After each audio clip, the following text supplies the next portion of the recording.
Hey everybody, and welcome to a new video where we're talking about issues that I've had day trading, specifically stocks, Forex, and crypto.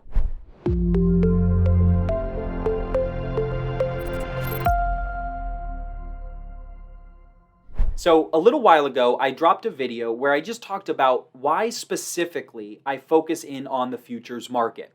And really in that video, just why futures are superior products if you're trying to actively trade. If you haven't seen that video yet, I'll link it so that you can go check it out if you'd like. But while doing that video, I very briefly touched on stocks and a little bit about Forex, just some thoughts that I had of my experience. And this just spurred on a little bit of interest and some questions. So what I wanted to do in this video is just walk through and take that a little bit deeper and explain some more about my experience trying to day trade stocks, trying to day trade Forex, trying to day trade crypto, and what exactly were my conclusions, what were my takeaways, and the issues that I had that have really led me to just be sticking with and focusing exclusively on futures. Okay, so just jumping into it, the first thing I'll talk about is stocks. And to know a little bit about my experience with stocks, this was the first thing that I ever traded. And when I got started and I knew I wanted to trade and started pursuing this, I had no idea that there was anything else that you could trade except for stocks. I didn't really know anybody in this space. I had no experience in the space of trading.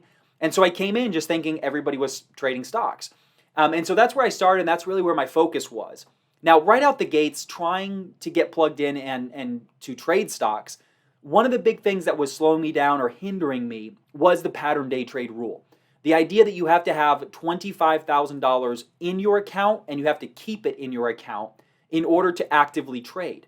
This was a huge barrier. And I know that there's ways around this, and you can set up exchanges or you can set up accounts with brokers outside of the US and make it work. But that didn't seem like something that I really wanted to do. And by following the pattern day trade rule, when I was starting off, there was no $25,000 that I had to put into an account as a minimum of what I needed to keep. And really, as I've gone through the path, it would have been a long time after that before I was in a position where I had $25,000 to just keep in the account so that I could actively trade. And I knew that I wanted to actively trade, so this was a bit of a barrier for me. Another issue with this was the low amounts of leverage that were available. Just understanding realistically that because there's not as much leverage in the stock market, the trades I was in, they really had to move a ways before I was able to make any kind of significant money.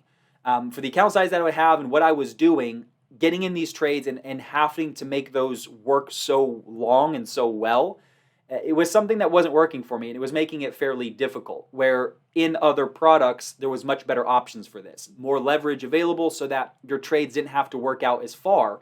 And I just mean like the actual product you're trading. It didn't have to move as much for you to be able to have some better gains. And some of these things I've already talked about on the channel at some level, but to kind of bring it in with my own experience here, one of the issues that I have with stock trading was being able to scan through every day and understand what exactly is primed to move, what is likely to move, and why. And as I explain this, you might think I'm being a little bit dramatic, but this really was my experience. I felt like I was always missing something.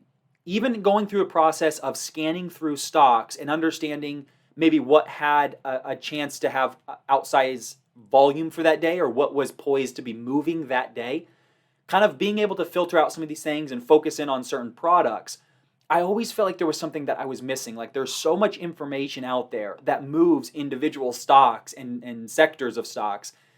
And I really feel that if you're in some kind of an institution or have some kind of a backing like that and you're working with analysts and you're plugged into that type of information, you have a huge advantage. And being a retail trader and not having those kind of outlets, I really felt like there was just stuff I was missing constantly. Like I didn't know enough about what was moving things around. And the kind of information that I had available and what I was scanning through, it just wasn't enough. Like I always felt like there was just something I was missing. And maybe part of the reason I thought this is I really didn't enjoy that part of the work. I really didn't I felt that it was kind of overwhelming to come in every day and to scan around and figure out day after day what exactly is the opportunity, where it's at, what I need to be trading that day. It was a process to me that doing it, I did not enjoy it. It kind of felt like it was just a lot. And that's probably some of the reason why I felt overwhelmed by it is I just didn't really like doing it. And I still feel that way. I feel like there's a lot to know about what moves things individually if you're trying to drill into that every day. It seems like a lot of work and a little bit more complicated than what was available in other markets. And so that was a big turnoff to me about trading. And this is probably a personal preference, but maybe anybody out there can connect in that same way. Scanning through every day and trying to find where those opportunities were just was not the move for me. And that really deterred me from it. The other reasons I mentioned around, but then the actual act of trading and doing prep was something I didn't like. And moving on to the Forex market, it's very hard to be involved with trading or to be searching on how to trade and not come across stuff to do with Forex because it's really out there. And from my first exposure with trading Forex and just with the Forex market, I really was blown away by like how scammy and just like scummy that market was. And if you love Forex, then a lot of this is probably my opinion, but I understand that online there are just so many weird, like scummy scams out there. And then especially in trading, there's just tons of it. But it's almost like an extra scoop of that stuff is put into the Forex market. At least this has been my experience, to where everything I was seeing and checking out about it was just like these ridiculous people that you just hear them talk and you have to know at some level they don't know what they're talking about. But they would show off results of just like these insane gains that just did not make sense. And I think at the time it was kind of like a magic trick where I knew it wasn't real. I had no idea how it wasn't real, but I knew it wasn't real. And then beyond that, just a lot of algorithms and a lot of bots that trade for you. And it seemed like everything like that was just plugged into Forex. And so I had some disdain for it originally because I really just felt weird even saying that I traded Forex. And the more I was into trading, if somebody was a Forex trader, I automatically just thought they didn't know what they were talking about. And I'm probably being really harsh on the Forex market because I know people do well there. But really, I could not find anybody that seemed to be doing something in Forex that wasn't blatantly just like scamming. Once I kind of getting involved with it for a little bit, I understand that the move here is to be doing something with like swing trading. And if you want to drill out for a little bit and buy some positions and hold them for a while, hold some of these pairs, that can be a nice option. But if you're trying to drill in and actively trade, beyond just kind of the way I didn't feel good about it, but trying to do this, some things you'll notice about the Forex market is it's very difficult to drill in and to trade that like a day trader. The reason being is for maybe two of the biggest reasons are it's not regulated. And it's not regulated the way the stock market is. It's definitely not regulated the way that the futures market is. And what happens because it's not regulated, that's why there's so much just like extra dosing of scamming going on in Forex, because there's no checks and balances, nobody keeping these things under wraps. And there's a lot of predatory and just very harmful practices that go on in Forex. Beyond just maybe the blatant, I have this algorithm that will, make you so much money if you just put your money into it. But even on the exchange level, there's a lot of malpractice, a lot of just absolute tomfoolery that goes on there. And a lot of the frustrations of just kind of seeing how that market moved, realizing that this was not something that I could actively do and do consistently. Another big issue is the transparency level. When you come into a market like futures, everything trades through one exchange. Like if I'm trading the S&P, it all clears through the CME. By having centralized clearing firms and centralized exchanges, everything is just level, everything's transparent, everything is open. But in a market like Forex, there's so many unrelated exchanges that the information is just all fragmented and people aren't seeing the same things. Things like price is going to be slightly different even, but then beyond that, when you look at volume and certain important data points, they're different depending on where you're plugged in and where you're looking. And if you're drilled out and you're swing trading and holding on to things for longer periods, some of these things don't matter as much. But when you're really active and you're trying to day trade, these things matter. And I strongly feel that if you're trying to actively trade with Forex, you're just stacking the deck against yourself and you're making it more difficult than it has to be. If you love Forex and you're stuck, you want to be there, the move is to drill out and to try to swing trade that. But to actively trade, there are much better options. definitely my opinion, but it's also been my experience with it. Okay, and then probably the last thing that was brought up that I wanted to cover in this video was the crypto market. And when it comes to crypto, well, I'll say it like this. The wild west of trading has always been Forex. That's something that's just well understood, that when you go into Forex, you're entering the wild west of trading because it's unregulated and it's very lawless.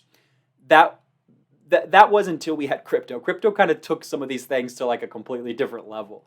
And I'll say this, I love the crypto space, certain parts of it. One of the things that drew me to crypto, and one thing that I really like, is I understand that cash is going away. I've been places and traveled like through Europe where they will not accept my cash. You have to pay with a card because they're phasing out cash in Europe. They're doing the same thing soon, I'm sure, here in the US where they're going to be phasing that away. And regardless of what you think about anything, when cash goes away, what happens next is going to be very important. And so for that reason, I really started to like the crypto space. I really like Bitcoin. There's certain things that I really like. And there was a period of time where the volatility was so extreme and it was so directional that I was actively involved with it because the opportunity was like nothing I've ever seen. It didn't even make sense how much opportunity was going on. But once that shifted and once that certain environment turned, the opportunities just weren't there. And to try and drill in and to actively trade it was not sustainable outside of certain unique periods. Now, everything I said about Forex, you can pretty much apply to this, to crypto, as far as like being unregulated and as far as not being transparent and some of the scam issues and all of that. That's the same thing happens. But beyond that in crypto, I really feel that the resources and the platforms and the tools that you trade off of are not up to what you need as an active trader. And maybe this statement won't age well because who knows, maybe they come out with some amazing things very soon. But it's definitely been my experience that there's no like Sierra charts or there's nothing reliable like that I could drill into and have like a professional quality resource. Everything was very retail and very basic and very unreliable, crashing a lot, things that you'd have to just tomfoolery going on in a lot of cases. But sometimes it was just very unreliable softwares and very unreliable tools and resources. And so beyond that, if you're just, Bitcoin's at a certain price and you want to buy it up here and sell someone it gets up here, days later, like that's very different than trying to drill in and actively trade it. And as somebody who is trying to do that, I can tell you it has been my experience that trading that way in a market like crypto was very difficult, and it wasn't something that I could stick with, even though I like the space.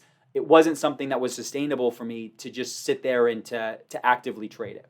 Okay, so these are just kind of briefly some of my experience with trading stocks, trading Forex, trading cryptos, and not just trading them, but trying to actively trade them.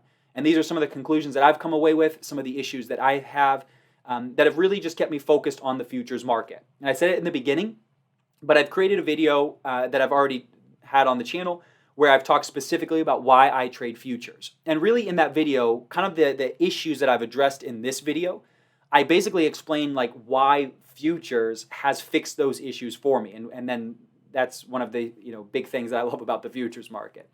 Okay, so you can go check that video out if you're interested or if you haven't already. But that's going to be it for this video. I hope that you enjoyed it. I hope that gave you something to think about and you got something out of it. If you've enjoyed this video and if you're new to the channel or for some reason you just haven't subscribed, I'd really encourage you to subscribe to the channel. Stick with me and be around for future uploads. To the regulars, let's all hit the like button on the way out. Thanks for hanging out. If you're going to be on the screens between now and the next time I see you, I wish you a very happy trading. Watch your risk, and I'll see you guys in the next video.